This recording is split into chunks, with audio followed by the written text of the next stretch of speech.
You ask Tiger to solve. This deals with linear equations with one unknown.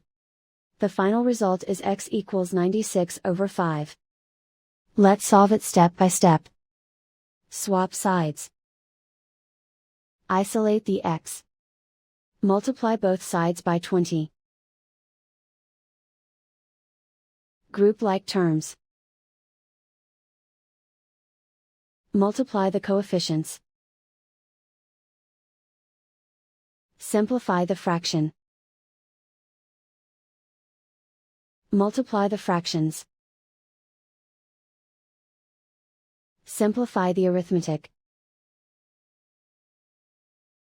And so the final result is x equals 96 over 5.